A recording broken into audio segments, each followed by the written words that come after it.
আর কাল কিয়ামতের মাঠে আল্লাহ পাক বলবেন আইনাল মুতাকাব্বিরুন, হে অহংকারীরা আজকে কোথায়? আইনাল জাব্বারুন, হে জবরদস্তকারী দখলকারীরা তোমরা আজকে কোথায়? লিমানিল মুলকুল ইয়াউম, আজকে রাজত্বকার লিল্লাহিল ওয়াহিদিল কাহ্হার, সেটা হলো মহাপরাক্রমশালী আল্লাহ রাব্বুল আলামিনের রাজত্ব চলবে। সেদিনকে অহংকারীদেরকে আল্লাহ পাক ডাকবেন, তোমরা আজকে কোথায়? তোমাদের অহংকার কোথায়? কোথায় তোমাদের অহংকার চলে গেল? পৃথিবীতেই মানুষের অহংকারের পতন। পৃথিবীতে যারাই নমরুদ থেকে শুরু করে আবু জেহেল, উতবা, সাইবা, মক্কার শীর্ষ সন্ত্রাসী যারাই অহংকার প্রদর্শন করেছে, আল্লাহ রাব্বুল আলামিন তাদেরকে পৃথিবীতেই ধ্বংস করেছেন। ঠিক না ঠিক? জোরে জোরে বলেন। মুআজ্জাজ হাজরিন, ভাফকি আমদাদুল উলুম হাফিজিয়া লিল্লাহ বোর্ডিং ও এতিমখানা মাদ্রাসার হাফেজ ছাত্রদের পাগড়ি প্রদান উপলক্ষে ৬ষ্ঠতম বার্ষিকী তাফসিরুল কোরআন মাহফিলের সম্মানিত সভাপতি সাহেব উপস্থিত রয়েছেন। আজকে ৩০শে নভেম্বর শনিবার বাদ আসর থেকে মাহফিলের কার্যক্রম চলতেছে এবং আরো স্থানীয় উলামায়ে কেরামের জবান মোবারক থেকে আমরা কোরআন ও হাদিস থেকে অনেক আলোচনা শ্রবণ করেছি। পৃথিবীতে মানুষ অনেক, আল্লাহর প্রিয় বান্দা কারা? যাদের মধ্যে এই গুণগুলো থাকবে, এই আয়াতে কারিমার মধ্যে যে গুণগুলো উল্লেখ রয়েছে, এই গুণগুলো যে ব্যক্তির মধ্যে থাকবে আল্লাহ রাব্বুল আলামিন তাদেরকে প্রিয় বান্দা হিসেবে আখ্যায়িত করেছেন। দুনিয়াতে যখন বড় বড় ব্যক্তিরা কাউকে সম্বোধন করে যে তুমি আমার কাছের লোক, ওই মানুষের মনে শক্তি এবং সাহস বৃদ্ধি পায়। যত ধনী ব্যক্তি এবং মন্ত্রী মিনিস্টার যদি তাকে বলে তুমি আমার কাছের লোক, ওই ব্যক্তির সাহস বৃদ্ধি পায়। পিয়ন হলেও তার সাহস বৃদ্ধি পেয়ে যায়। সুতরাং পৃথিবীতে যাদেরকে আল্লাহ রাব্বুল আলামিন প্রিয় বান্দা হিসেবে আখ্যায়িত করেছেন, তাদেরও সম্মান আল্লাহ পাকের কাছেও বেশি, ফেরেশতাদের কাছেও বেশি। পৃথিবীর সকল সৃষ্টিজীবের থেকে ওই সকল প্রিয় বান্দাদের সম্মান মর্যাদা আল্লাহ রাব্বুল আলামিনের কাছে বেশি। আল্লাহ রাব্বুল আলামিন সূরাতুল ফুরকানের এই আয়াতে কারিমার মধ্যে তুলে ধরলেন ওয়া ইবাদুর রহমানিল্লাযীনা ইয়ামশুনা আলাল আরদি হাওনা ওয়া ইযা খাতাবাহুমুল জাহিলুনা ক্বালু সালামা। রহমানের প্রিয় বান্দা তারাই আল্লাযীনা ইয়ামশুনা আলাল আরদি হাওনা, যারা জমিনের মধ্যে বিনয়ের সাথে চলাফেরা করে, অহংকারের সাথে চলাফেরা করে না, নম্রভাবে চলাফেরা করে, গর্ব করে চলাফেরা করে না। ওয়াইদা খাতাবাহুমুল জাহিলুনা ক্বালু সালামা, যখন মূর্খ ব্যক্তিরা তাদেরকে ঝগড়া করে, তাদের সাথে বিভিন্ন ধরনের তর্ক বিতর্কে লিপ্ত হয়, আল্লাহর প্রিয় বান্দারা তাদের থেকে সুন্দরভাবে তাদেরকে সালাম দিয়ে যে ভাই আপনাকে সালাম, তার কাছ থেকে সুন্দর করে বিদায় নেয়। আল্লাহর প্রিয় বান্দারা তাদের সাথে তর্কে লিপ্ত হয় না। এখানে ইবাদুন শব্দ উল্লেখ করে আল্লাহ রাব্বুল আলামিন। আব্দুন শব্দের বহুবচন হলো ইবাদুন। ইবাদুন কাকে বলা হয়েছে? তাফসীরের কিতাবের মধ্যে লিখেছেন যে মানুষ তার চিন্তা, চেতনা, ধারণা, বিশ্বাস, মনের আশা আকাঙ্ক্ষা সবকিছু আল্লাহ এবং আল্লাহ রসুলের মার্জি অর্থাৎ ইচ্ছা অনুযায়ী সবকিছু করে, তাকেই আব্দুন, গোলাম বলা হয়। সুতরাং পৃথিবীতে যারা নিজের মন মতো চলে, প্রত্যেকটা কাজ অর্থাৎ শয়তানের কুমন্ত্রণায় চলে, নিজের বুদ্ধিতে চলে, অর্থাৎ নিজের চিন্তা, চেতনা, বুদ্ধি, বিশ্বাস এবং মনের আশা আকাঙ্ক্ষা আল্লাহ এবং আল্লাহর রসুলের মার্জি তথা ইচ্ছা অনুযায়ী হয় না, তাদেরকে ইবাদ আব্দুন বলা হয় না। আব্দুন হওয়া এটা একটা বিশেষ গুণ। এখানে এই আয়াতে কারিমার মধ্যে আল্লাহ রাব্বুল আলামিন এই সূরার শেষের অংশের মধ্যে প্রিয় বান্দাদের 13টা গুণ উল্লেখ করেছেন। তার মধ্যে প্রথম গুণটা হলো ইবাদ, অর্থাৎ আব্দুন হতে হবে। আব্দুন হতে হলে প্রত্যেকটা কাজ, কর্ম, বিশ্বাস, আকীদা, মনের আশা আকাঙ্ক্ষা সবকিছু আল্লাহর মার্জি অনুযায়ী হতে হবে, আল্লাহর ইচ্ছা অনুযায়ী, আল্লাহর আদেশের মধ্যে থাকতে হবে। শরীয়তের প্রত্যেকটা হুকুম আহকামের মধ্যে নিজের জীবনকে পরিচালিত করতে হবে। এদেরকে বলা হবে ইবাদ তথা আব্দুন, আল্লাহর প্রিয় বান্দার 1 নম্বর গুণ।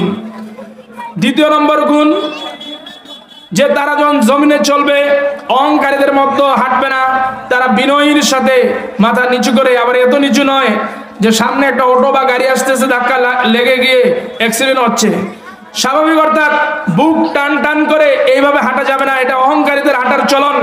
আল্লাহ রাব্বুল আমিন নবীর মাধ্যমে জানিয়ে দিয়েছেন বিনয়ী ব্যক্তিদের হাঁটার চলন হবে নম্রতার সাথে। কারণ সূরাতুল লোকমানের মধ্যে আল্লাহ রাব্বুল আমিন অহংকারীদের হাঁটার স্টাইলটা তুলে ধরেছেন, ওয়ালা তামশি ফিল আরদি মারহা, তোমরা জমিনের মধ্যে দম্ভ ভরে অহংকারীর মতো তোমরা চলাফেরা করবে না। ইন্নাকা লান তাখরিকাল আরদা ওয়া লান তাবলুগাল জিবালা তুলা, কেননা তোমরা তো চলাফেরার মধ্যে পাহাড়কে বিদীর্ণ করতে পারবে না এবং উচ্চতায় জমিনকে বিদীর্ণ করতে পারবে না এবং উচ্চতায় পাহাড় সমান হতে পারবে না, যতই তোমরা লাফালাফি করো দৌড়াদৌড়ি করো। সুতরাং দুনিয়ার মধ্যে অহংকারের একটা ভাব দেখানো যায়, আর কাল কিয়ামতের মাঠে আল্লাহ রাব্বুল আলামিন শুধুমাত্র আল্লাহর অহংকার চলবে। দুনিয়াতে যারা অহংকার প্রদর্শন করে আল্লাহ রাব্বুল আলামিন এদেরকে জাহান্নামের মধ্যে নিক্ষেপ করবেন, কাযাফতুহু ফিন্নার। আর কাল কিয়ামতের মাঠে আল্লাহ পাক বলবেন, আইনাল মুতাকাব্বিরুন, হে অহংকারীরা আজকে কোথায়? আইনাল জাব্বারুন, হে জবরদস্তকারী দখলকারীরা তোমরা আজকে কোথায়? লিমানিল মুলকুল ইয়াউম, আজকে রাজত্বকার লিল্লাহিল ওয়াহিদিল কাহ্হার, সেটা হলো মহাপরাক্রমশালী আল্লাহ রাব্বুল আলামিনের রাজত্ব চলবে। সেদিনকে অহংকারীদেরকে আল্লাহ পাক ডাকবেন, তোমরা আজকে কোথায়? তোমাদের অহংকার কোথায়? কোথায় তোমাদের অহংকার চলে গেল? পৃথিবীতে মানুষের অহংকারের পতন। পৃথিবীতে যারাই নমরুদ থেকে শুরু করে আবু জেহেল, উতবা, সাইবা, মক্কার শীর্ষ সন্ত্রাসী যারাই অহংকার প্রদর্শন করেছে, আল্লাহ রাব্বুল আলামিন তাদেরকে পৃথিবীতেই ধ্বংস করেছেন। ঠিক না ঠিক? জোরে জোরে বলেন। সুতরাং অহংকার কখনো আমাদের জন্য সাজে না। অহংকার হলো আল্লাহর ভূষণ, আল্লাহর জন্যই সাজে। আমাদের কথা, কাজে, কর্মে সর্বক্ষেত্রেই বিনয়ী ভাব প্রদর্শন করতে হবে। সুতরাং আল্লাহর যারা প্রিয় বান্দা হবেন তাদের দ্বিতীয় নম্বর গুণ হবে তাদের মধ্যে বিনয়ী গুণ থাকবে, তারা নম্র হবে। যারা অহংকারী তারা আল্লাহর প্রিয় বান্দা নয়। আল্লাহ রাব্বুল আলামিন দ্বিতীয় নম্বর গুণের মধ্যে উল্লেখ করেছেন, ওয়াইবাদুর রহমানিল্লাযীনা ইয়ামশুনা আলাল আরদি হাওনা, যারা বিনয়ী হবে, যারা আল্লাহর প্রিয় বান্দা হবে, তারা জমিনের মধ্যে বিনয়ের সাথে চলবে, তাদের চলার মধ্যে অহংকার মানুষ দেখতে পাবে না। ওয়াইদা খাতাবাহুমুল জাহিলুনা ক্বালু সালামা, আল্লাহর যারা প্রিয় বান্দা হবে তাদের 3 নম্বর গুণ, তারা মানুষ যখন এই প্রিয় বান্দাদের সাথে ঝগড়ায় লিপ্ত হবে, অনর্থক কথাবার্তা বলবে, এরা প্রতি উত্তর না দিয়ে সেখান থেকে বিদায় নেবে। ভাই আসসালামু আলাইকুম, আপনি ভালো থাকেন, এই কথা বলে তার থেকে বিদায় নেবে।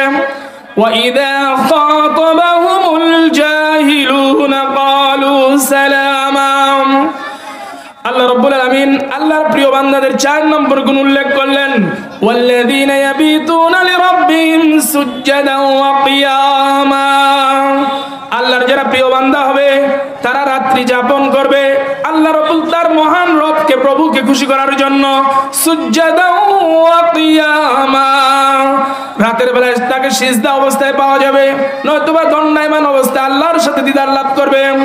আসসালাতু মিরাজুল মুমিনিন, নামাজ হলো আল্লাহর সাথে দর্শন লাভের একটা মাধ্যম। সুতরাং যারা আল্লাহর প্রিয় বান্দা হবে তাদের 4 নম্বর গুণ আল্লাহ পাক তুলে ধরেছেন সূরাতুল ফুরকানের মধ্যে, যে তারা রাত্রে বেলা সালাতুত তাহাজ্জুদ আদায় করবে। সালাতুত তাহাজ্জুদ এটা একটা অনেক বড় গুরুত্বপূর্ণ আমল, এটা পূর্ববর্তী সকল নেককার বান্দাদের অভ্যস্ত একটা আমল। যারাই নেককার বান্দা তাদের অভ্যস্ত আমল, প্রিয় আমল হলো তাহাজ্জুদ, সালাতুত তাহাজ্জুদ। সুতরাং সালাতুত তাহাজ্জুদ পূর্ববর্তী সকল গুনার কাফফারা। এই সালাতুত তাহাজ্জুদ সকল রহমতের দরজা খোলার চাবিকাঠি। সালাতুত তাহাজ্জুদের মাধ্যমে আমরা সকল সমস্যার সমাধান করতে পারি। স্বামী স্ত্রীর মধ্যে আল্লাহ রাব্বুল আলামিন সালাতুত তাহাজ্জুদের মাধ্যমে মিল মহব্বত বৃদ্ধি করে দিবেন। এভাবে রাসূল কারীম সাল্লাল্লাহু আলাইহি ওয়াসাল্লাম হাদিসের মধ্যে উল্লেখ করেন, ওয়া নবী হুরায়রা রাদিয়াল্লাহু তাআলা আনহু قال قال رسول الله صلى الله عليه وسلم, হযরত আবু হুরায়রা রাদিয়াল্লাহু তাআলা আনহু থেকে বর্ণিত, রাসূল কারীম সাল্লাল্লাহু আলাইহি ওয়াসাল্লাম বলেন, রহিমাল্লাহু রাজুলান, আল্লাহ রাব্বুল আলামিন ওই ব্যক্তির উপর রহমত নাযিল করেন, ওই ব্যক্তির উপর দয়া করেন, কামা মিনাল লাইলি ফাসাল্লা, যে রাত্রি বেলায় জাগ্রত হয়ে আল্লাহর দরবারে নামাজ নামাজ আদায় করলো, আল্লাহকে ডাকলো। ওয়া আইকাযা ইমরাতাহু, সে নিজে নামাজ পড়লো এবং তার স্ত্রীকেও জাগ্রত করলো। ফাসাল্লাত, স্ত্রী নামাজ পড়লো। ফাইন আবাদ, আল্লাহ রাসূল বললেন স্ত্রীকে ডাকতে গিয়ে যদি স্ত্রী অস্বীকার করে উঠতে রাজি না হয়, নাযহা ফি ওয়াজহি আল মাআ, ওই স্বামী স্ত্রীর মুখের মধ্যে পানি ছিটা দেয়। আবার এই ওয়াজ শোনার পর আজকে রাত্রে যাওয়ার পর যদি স্ত্রীর মুখে পানি ছিটা দেয়, পরের দিন তো সেই ঝগড়া লেগে যাবে। এই হাদিসটা হলো যেই স্বামী স্ত্রীর মধ্যে অধিক মিল মহব্বত, আগে রোগটা চিহ্নিত করতে হবে। শুধু ওষুধটা গ্রহণ করলে আবার ঝগড়া লেগে যায় পরের দিন। স্বামী স্ত্রীর মধ্যে প্রচুর মিল মহব্বত। স্বামী রাত্রে বেলা উঠে তাহাজ্জুদ পড়তেছে, স্ত্রীকে ডাকতেছে, পানি ছিটা দিল মুখের মধ্যে, স্ত্রী রাগ করবে না, কারণ প্রচুর মিল মহব্বত। আর সারাদিন স্বামী স্ত্রী ঝগড়া করছে, প্রচন্ড ঝগড়া, দুইজন দুই দিকে ঘুমাচ্ছে, আবার ভোরবেলা যদি মুখের মধ্যে পানি ছিটা দেয়, এই স্ত্রী মনে করবে স্বামী তো আমার সাথে শত্রুতামি করতেছে।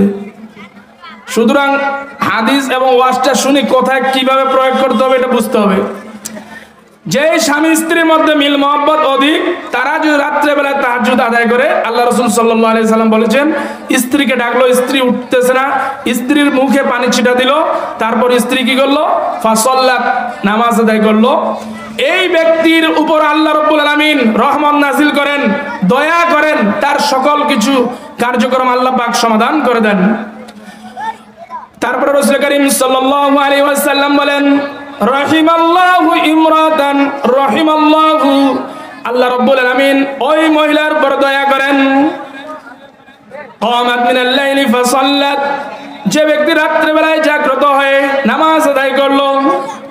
ওয়া আইকাযাত যাওজাহা, এবং সে নিজে নামাজ আদায় করলো, নিজে জাগ্রত হয়ে স্বামীকে আবার জাগিয়ে দিল। ফাসাল্লা, স্বামী নামাজ আদায় করলো। ফাইন আবা, যদি স্বামী অস্বীকার করে নামাজ পড়তে বা উঠতে, নাযহাত ফি ওয়াজহিল মাআ, স্ত্রীও স্বামীর মুখের মধ্যে পানি ছিটিয়ে দিল। এই মহিলার উপর আল্লাহ রাব্বুল আলামিন রহমত নাযিল করেন, দয়া করেন, স্বামী স্ত্রীর মধ্যে মিল মহব্বত বৃদ্ধি করে দেন। বলেন সুবহানাল্লাহ। তাহলে স্বামী স্ত্রীর মধ্যে মিল মহব্বত বাড়ানোর জন্য আমাদেরকে একসাথে তাহাজ্জুদ আদায় করতে হবে কি হবে না? আপনারা কি বলেন? হবে। সালাতুত তাহাজ্জুদের মাধ্যমে আল্লাহ রাব্বুল আলামিন পারিবারিক সকল প্রকার সমস্যার সমাধান করবেন।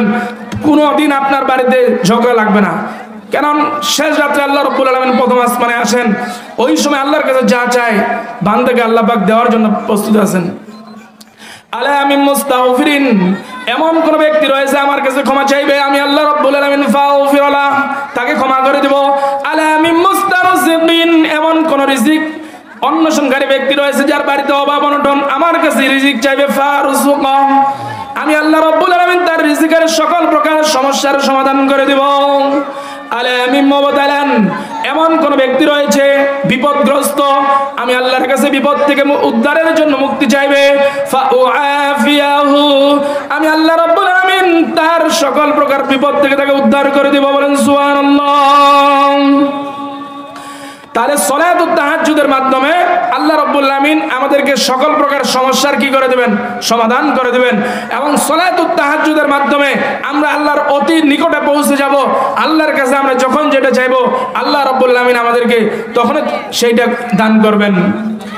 আল্লাহ রাব্বুল আলামিন সূরাতুল ফুরকানের এখানে প্রায় 13টা গুণ উল্লেখ করেছেন আল্লাহর প্রিয় বান্দাদের।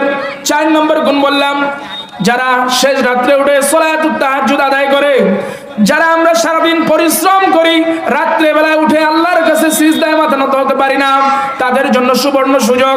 আল্লাহ রাসূল সাল্লাল্লাহু আলাইহি ওয়াসাল্লাম বলেছেন, যারা এশার নামাজ আদায় করলো তারপরে সে ঘুমিয়ে পড়লো, সে যেন অর্ধেক রাত্রি আল্লাহর ইবাদতের মধ্যে কাটিয়ে দিল। বলেন সুবহানাল্লাহ। সারাদিন আমরা ব্যস্ত থাকি, কাজে কর্মে লিপ্ত থাকি, আমরা সালাতুত তাহাজ্জুদ পড়তে পারি না। আপনাদের জন্য সুযোগ, সুবর্ণ সুযোগ। তারপর আল্লাহ রাসূল সাল্লাল্লাহু আলাইহি ওয়াসাল্লাম বললেন, সালাতুল ইশা আদায় করলো, আবার শেষ রাত্রে ফজর আযানের পর ঘুম থেকে উঠে ওযু করে সালাতুল ফজর তথা ফজর নামাজ আদায় করলো, আল্লাহ রাব্বুল আলামিন ওই ব্যক্তির আমলনামায় সারা রাত্রি ইবাদত বন্দেগীর সওয়াব লিখে দেন। বলেন সুবহানাল্লাহ। কত বড় সুবর্ণ সুযোগ আমরা আমরা সারাদিন পরিশ্রম করি, এই পরিশ্রমের কারণে আমরা শেষ রাত্রে উঠে তাহাজ্জুদ পড়তে পারি না। কিন্তু যদি এশার নামাজ পড়ে আমরা ঘুমাই, আল্লাহ রাসূল বলেছেন অর্ধেক রাত্রি ইবাদত বন্দেগী করার সওয়াব আল্লাহ রাব্বুল আলামিন তার আমলনামায় লিখে দিবেন। আর বাকি যদি আমরা ফজর নামাজটা কষ্ট করে পড়তে পারি, কাজে কর্মে তো আমাদেরকে যেতেই হয়, খালি একটু আগে উঠে উজু করে ফজর নামাজটা পড়লাম, সারা রাত ইবাদত বন্দেগীর মধ্যে আল্লাহ রাব্বুল আলামিন সওয়াব দিবেন, এই ওয়াদা দিয়েছেন আল্লাহর রাসূলের মাধ্যমে। তাহলে আমরা একটু খেয়াল করি, আল্লাহর প্রিয় বান্দা হওয়ার জন্য যারা শেষ রাত্রে উঠে, আবার যদি সালাতুত তাহাজ্জুদ নাও পড়তে পারেন, এশার নামাজের পরে কিছু অতিরিক্ত নফল নামাজ পড়বেন 2 রাকাত 4 রাকাত, এটাও আল্লাহ পাক রব্বুল আলামিন আপনারা যারা সারাদিন শ্রম দেন, শরীর ব্যথা হয়ে যায়, শেষ রাত্রে উঠে সালাতুত তাহাজ্জুদ পড়তে পারেন না, আপনাদের জন্য এশারের পর অতিরিক্ত কিছু নামাজ পড়ে নেবেন, এটাই আপনার জন্য সালাতুত তাহাজ্জুদ। আল্লাহ রাব্বুল আলামিন আমাদের সকলকে রাত্রিবেলা ইবাদত আল্লাহর কাছে বেশি কবুল হয়। সুতরাং আমরা ইবাদত বন্দি আল্লাহর কাছে গোপনে ডাকি, আল্লাহ পাক আমাদের কবুল করে নেবেন সকল চাওয়া পাওয়া। তারপর আল্লাহ রাব্বুল আলামিন বলতেছেন, এই সকল প্রিয় বান্দারা শুধু যে আল্লাহর কাছে চায় তাই নয়, এরা যেমনি ভাবে আল্লাহর ইবাদত বন্দেগীর মাধ্যমে আল্লাহর সন্তুষ্টি অর্জন করে, তেমনি ভাবে তারা পরকালের কঠিন শাস্তির ভয় থেকে আল্লাহর কাছে নাজাত চায়, মুক্তি চায়। পরবর্তী আয়াতে আল্লাহ রাব্বুল আলামিন তাদের 5 নম্বর গুণ তুলে ধরেছেন, ওয়াল্লাযীনা ইয়াকুলুনা রাব্বানা ইসরিফ আন্না আযাব জাহান্নাম। যারা আল্লাহর প্রিয় বান্দা হবে তারা আল্লাহর কাছে ফরিয়াদ করবে, আল্লাহ আপনি আমাদেরকে জাহান্নামের আগুন থেকে, জাহান্নামের শাস্তি থেকে পরিত্রাণ দিন। শুধু এরা যে রাত্রে বেলায় যে ইবাদত বন্দি করে এমনটা নয়, এরা রাত্রে বেলায় ইবাদত বন্দি করার পর এত আল্লাহকে খুশি করতেছে, তারপরও পরকালের ভয়ে, জাহান্নামের ভয়ে, আগুনের ভয়ে তারা আল্লাহর কাছে কান্নাকাটি করতেছে। এটা হলো 5 নম্বর গুণ। যারা আল্লাহর প্রিয় বান্দা হবে তারা আল্লাহর ইবাদত বন্দি করার পাশাপাশি জাহান্নামের কঠিন শাস্তি থেকেও, কবরের কঠিন শাস্তি থেকেও তারা আল্লাহর কাছে নাজাত চাইবে, পরিত্রাণ চাইবে। তারপর আল্লাহ রাব্বুল আলামিন এই আয়াতের শেষের মধ্যে বলতেছেন, ইন্না আযাবাহা কানা গরামা ইন্নাহা সাআত মুস্তাকাররা ওয়া মুকামা। নিশ্চয় এই জাহান্নামের শাস্তিটা অবস্থানের দিক দিয়ে এবং আবাসস্থানের দিক দিয়ে কতই না মন্দ। 2টা শব্দ ব্যবহার করেছেন। 2টা শব্দ ব্যবহার করার কারণ, মুস্তাকার শব্দের অর্থ হলো কিছু সময় অবস্থান। দুনিয়াতে আমরা যারা ইবাদত বন্দি করেছি, আল্লাহর হুকুম আহকাম পালন করেছি, এই পালন করতে গিয়েও কিছু আল্লাহর নাফরমানি হয়ে গেছে। এই নাফরমানির কারণে আল্লাহ রাব্বুল আলামিন জাহান্নামের মধ্যে কারো কারো অল্প সময় ফয়সালা করে দিবেন। এই জন্য মুস্তাকার শব্দ ব্যবহার করেছেন। জাহান্নামে থেকে কিছু সময় অবস্থান করতে হবে দুনিয়ার পাপের প্রায়শ্চিত্ত করার জন্য, পাপের শাস্তি ভোগ করার জন্য। দুনিয়াতে মাঝে মধ্যে যে নাফরমানি করেছে, আল্লাহর হুকুম যে অমান্য করেছে, এর জন্য তাকে পরকালে কিছু সময় অবস্থান করতে হবে। মুস্তাকার শব্দ ব্যবহার করেছেন। কারো 1 বছর হতে পারে, 1 দিন হতে পারে, এটা তার পাপের শাস্তির ধরন অনুযায়ী। যেমন দুনিয়াতে আদালতের মধ্যে সশ্রম কারাদণ্ড 1 বছর, 2 বছর, 3 বছর, 5 বছর, তার ধরন অনুযায়ী সে কি ধরনের ক্রাইম করেছে, অপরাধটা কি ধরনের, এই অনুযায়ী তার আদালত তাকে কি দেয়, শাস্তি দান, মানে মৃত্যুদণ্ড হলে মৃত্যুদণ্ড বা অন্য কোনো শাস্তি, সশ্রম কারাদণ্ড। তো আল্লাহ রাব্বুল আলামিন দুনিয়াতে যারা আল্লাহর নাফরমানি করেছেন এদেরকে আল্লাহ পাক জাহান্নামের মধ্যে কিছু সময় অবস্থান করাবেন। এই জন্য মুস্তাকার শব্দ ব্যবহার করেছেন। তারপরে শব্দটা ব্যবহার করেছেন ওয়া মুকামা। আমি কিন্তু কোরআন থেকে তাফসীর করতেছি, কেচ্ছা কাহিনী বলতেছি না, আপনারা একটু মনোযোগ সহকারে শ্রবণ করার চেষ্টা করেন। কিয়ামা, কিয়ামা বলে আল্লাহ রাব্বুল আলামিন বলছেন যারা অনন্তকাল, যারা জাহান্নামে ঢুকবে, বাইরে হওয়ার কোনো সুযোগ নেই, অপশন নাই। অর্থাৎ কাফের, মুশরিক, বেঈমানরা এরা যে একবার যাবে জাহান্নামে, সেখান থেকে আর বের হতে পারবে না। আমাদের দেশের কিছু মানুষ আছে হিন্দুদেরকে দিয়ে মায়া কান্না লাগে। তারা কি বলে যে হিন্দুরাও জান্নাতে যাবে কোনো এক সময়। এদের মস্তিষ্কে শয়তান পেশাব করে দিয়েছে। ঈমান ছাড়া লা ইয়াদখুলুল জান্নাহ, ঈমান ছাড়া সে জান্নাতে প্রবেশ করতে পারে না। কোন ব্যক্তি লা ইলাহা ইল্লাল্লাহ, আল্লাহর উপর ঈমান নিয়ে আসে নাই, এমন কোন ব্যক্তি, কাফের, মুশরিক, বেঈমানরা জান্নাতের ঘেরানো পাবে না। তারা অনন্তকালের জন্য জাহান্নামে প্রবেশ করবে। ইন্না আযাবাহা কানা গরামা ইন্নাহা সাআত মুস্তাকাররা ওয়া মুকামা।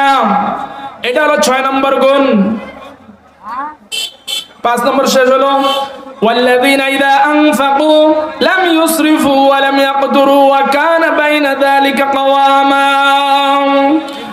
আল্লাহর প্রিয় বান্দা তারা যারা খরচ করে লাম ইউসরিফু, অপচয় করে না, অর্থাৎ আল্লাহ বা আল্লাহ রাসূলের নির্দিষ্ট পন্থায় দান খয়রাত করে কিন্তু অপচয় করে না। শরীয়ত যেখানে অনুমোদন দিয়েছে এমন কাজের মধ্যে সে দান খয়রাতের মধ্যে কমতি করে না, খরচের মধ্যে কমতি করে না। তাফসীরের কিতাবের মধ্যে লিখেছেন যে ইসরাফ আর তাফসীর অর্থাৎ সকল প্রকার অবৈধ কাজের মধ্যে 1 টাকা কেন 8 আনা 4 আনা পয়সা খরচ করা অপচয়। ইন্নাল মুবাদদিরিনা কানু ইখওয়ানাশ শায়াতিন, নিশ্চয় অপচয়কারীরা শয়তানের ভাই। সুতরাং আমরা খেয়াল করব যেটা অবৈধ কাজ, অশ্লীল কাজ, গুনার কাজ, নাফরমানির কাজ, এমন কাজের মধ্যে বিন্দু পরিমাণ টাকা খরচ করা এটা হলো অপচয়। আবার ভালো কাজের মধ্যে খরচ না করা এটা হলো কৃপণতা। আল্লাহর যারা প্রিয় বান্দা হবে তারা কৃপণতা করবে না। এই আয়াতের শেষের মধ্যে বলেছেন ওয়ালাম ইয়াকদুরু, তারা কৃপণ হবেন না। ওয়া কানা বাইনা যালিকা কাওয়ামা, তারা অতিরিক্ত খরচও করবেন না আবার কৃপণতাও করবেন না। এই দুইটার মাঝখানে তারা চলবে, অর্থাৎ মধ্যম পন্থা অবলম্বন করবে। আল্লাহর প্রিয় বান্দারা সবসময় মধ্যম পন্থা চলে। যারা সব সময় মধ্যম পন্থা অবলম্বন করে খরচের ক্ষেত্রে আল্লাহ রাব্বুল আলামিন কিয়ামতের আগ পর্যন্ত, মৃত্যুর আগ পর্যন্ত তার অভাব তাকে দিবেন না।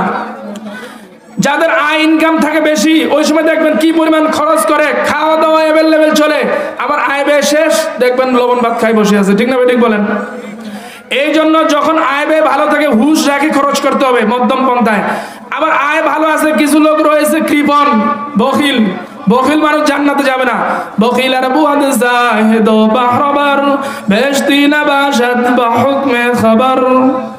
বখিল মানুষ, কৃপণ ব্যক্তি কোরআন হাদিসের হুকুম অনুযায়ী, ভাষ্য অনুযায়ী জান্নাতি হবেন না।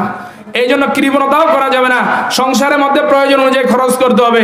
আবার সংসারের পরিবারের লোকজনকে টাকা পয়সা আছে কিন্তু না খেয়ে লবণ ভাত খাইয়ে এভাবে দিনকাল পার করা যাবে না। যা কিছু প্রয়োজন, শীতের কাপড় প্রয়োজন, অনুষ্ঠানের সময় কাপড় চোপড় আপনার সামর্থ্য অনুযায়ী, আয় অনুযায়ী ব্যয় করতে হবে।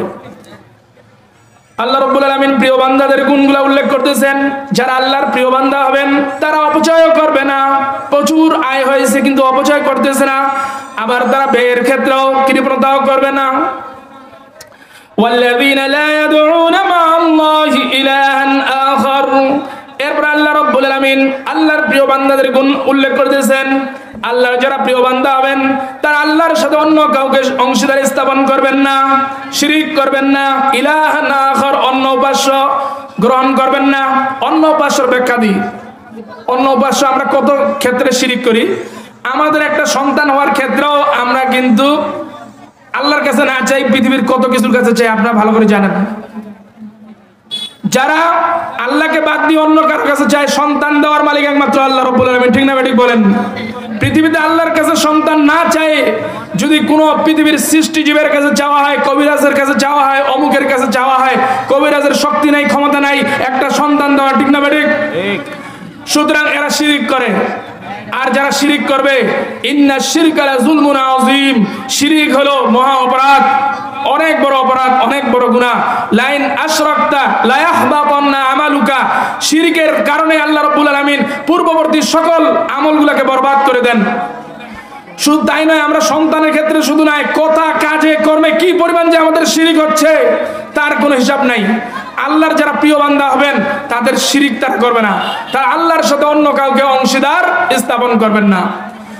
প্রতিটা ক্ষেত্রেই কোরআনুল কারীমে আল্লাহ পাক রব্বুল আলামিন মানুষের ইতিহাসটা তুলে ধরেছেন। আল্লাহ রাব্বুল আলামিন কোরআনুল কারীমের মধ্যে বলেন মানুষ কিভাবে শিরিক করে। ফাইযা রাকিবু ফিল ফুলকি দাউল্লাহ মুখলিসিনা লাহুদ্দিন। মানুষ যখন উত্তাল ঢেউয়ের মধ্যে নৌকা ভ্রমণ করে বা স্টিমার, লঞ্চ, জাহাজের মধ্যে ভ্রমণ করে, বিশাল ঢেউ, এই ঢেউয়ের মধ্যে যখন তারা ভ্রমণ করে তখন যখন তাদের জাহাজ ডুবে যাবে এই মুহূর্তে তারা আল্লাহকে ডাকে। হিন্দুরাও তখন ভগবান বলে না, তখন ডাকে আল্লাহকে মুখলিসিনা লাহুদ্দিন, একনিষ্ঠ মনে, খালেস দিলে অন্তরে, আল্লাহ তুমি আমাদেরকে বাঁচাও, এই জান এই সমুদ্রের দুনিয়ার হাবুডুবু থেকে আমাদেরকে বাঁচাও। যেই মাত্র আল্লাহ পাক বলতেছেন ফালাম্মা নাজ্জাহুম ইলাল বাররি ফাইযা হুম ইউশরিকুন, যখন আল্লাহ রাব্বুল আলামিন তাদের কাকুতি মিনতির কারণে আল্লাহ রাব্বুল আলামিন দয়া করে তাদেরকে সমুদ্রের উত্তাল ঢেউয়ের মধ্য থেকে মুক্তি দেন, নাজাত দেন। আল্লাহ পাক তুলে ধরেছেন ফালাম্মা নাজ্জাহুম ইলাল বাররি, যখন আল্লাহ রাব্বুল আলামিন তাদেরকে সমুদ্রে ডুবে যাওয়া থেকে আল্লাহ রাব্বুল আলামিন স্থলে পৌঁছার সুযোগ করে দিলেন। ফালাম্মা নাজ্জাহুম ইলাল বাররি, নাজাত দিলেন, মুক্তি দিলেন। ফাইদা হুম ইউশরিকুন, তখন তারা আল্লাহর সাথে শিরিক করে। কিভাবে? এই জাহাজের নাবিক ছিল ভালো, এই বিমানের পাইলট ছিল ভালো, তার সুবুদ্ধিতে আমাদেরকে বাঁচিয়েছেন, ঠিক না বেঠিক? দেখবেন একটা গাড়ি অ্যাক্সিডেন্ট হচ্ছে, তখন সবাই আল্লাহ আল্লাহ আল্লাহকে ডাকে। যেই মাত্র অ্যাক্সিডেন্ট থেকে বাঁচাইলো বলে ড্রাইভার খুব দক্ষ ছিল, ঠিক না বেঠিক? জোরে সোরে বলেন। আসলে ড্রাইভার যদি দক্ষ হয় তাহলে রাস্তাঘাটে এত অ্যাক্সিডেন্ট কি জন্য আপনারা বলেন? সম্পূর্ণ আল্লাহ রাব্বুল আলামিন যাদেরকে হেফাজত করেন সেই বাঁচতে পারে। ড্রাইভারের সূক্ষ্ম কৌশলে সে নিজের দক্ষতার বলে সে বাঁচতে পারে না। সুতরাং আমরা পরে কি জন্য শিরিক করি আল্লাহ রাব্বুল আলামিন তুলে ধরেছেন।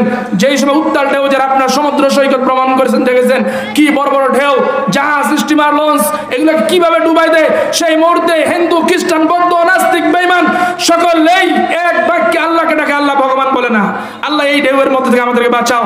গাড়ি, বিমানের মধ্যে দেখবেন যারা বিমান ভ্রমণ করেছেন আল্লাহ পাক আমাদেরকে ওঠার সুযোগ দিয়েছিল। দেখি সেখানে সকলে বিমান চালু হওয়ার আগে 2-3টা ফ্লাইটে আল্লাহ পাক ওঠার সুযোগ দিয়েছেন, আমরা দেখেছি। সেখানে আল্লাহর নাম দিয়ে সুন্দর করে আল্লাহর নামে যাত্রা শুরু করে। তারা মনে করে এই বিমান, এই শূন্য আকাশের মধ্যে আল্লাহ ছাড়া তাদেরকে কেউ বাঁচাতে পারে না, এই বিশ্বাস তাদের মধ্যে রয়েছে। কিন্তু যেই মাত্র বেঁচে যায় তখনই তারা শিরিক করতে থাকে। আমরা বিভিন্নভাবে শিরিক করি। আলোচনার শেষ প্রান্তে এসে গেছি আমি, কিন্তু আরো অনেকগুলো আলোচনা করার দরকার ছিল। আল্লাহর প্রিয় বান্দাদের আমি কিছু গুণ আলোচনা করতেছিলাম, সাথে সাথে আমি যে হাদিস আপনাদের সামনে তেলাওয়াত করেছি সেখান থেকেও কিছু আলোচনা করা হলো না। আল্লাহ পাক পরবর্তী সময় যদি আমাকে সুযোগ দান করেন ইনশাআল্লাহ সবিস্তারে আলোচনা করব। তবে আপনাদের জন্য আমি একটা আলোচনা করি, যেহেতু মাদ্রাসার উদ্যোগে আয়োজিত, মাদ্রাসার জন্য কিছু কথা না বললে এটা হক আদায় হবে না। আসলে আপনারা এই গ্রামের মধ্যে অনেকে আবাদ করেন, আপনাদের আবাদ থেকে আপনারা অসর বের করবেন। এই অসর বের করলে যেমনি ভাবে আপনার অর্থ সম্পদের পবিত্রতা অর্জন হবে, তেমনি ভাবে আপনার বালা মুসিবত আল্লাহ পাক দূর করে দিবেন। পরবর্তীতে আপনার আবাদের মধ্যে আল্লাহ রাব্বুল আলামিন সকল প্রকার হেফাজত করবেন, পোকামাকড় থেকে আপনার ফসলকে হেফাজত করবেন। আমরা ফসলের যাকাত বের করি না, কি পরিমাণ এই ক্ষেত্রে কিন্তু ফসলের ক্ষেত্রে পরিমাণ উল্লেখ নেই। আপনার যেই পরিমাণ আবাদ বের হয়েছে, ইমাম আবু হানিফা রাহমাতুল্লাহ আলাইহির মতে, অন্য ইমামদের মতো অন্য মতভেদ রয়েছে 5 আউসাক, আমি ওটা বলতে যাচ্ছি না।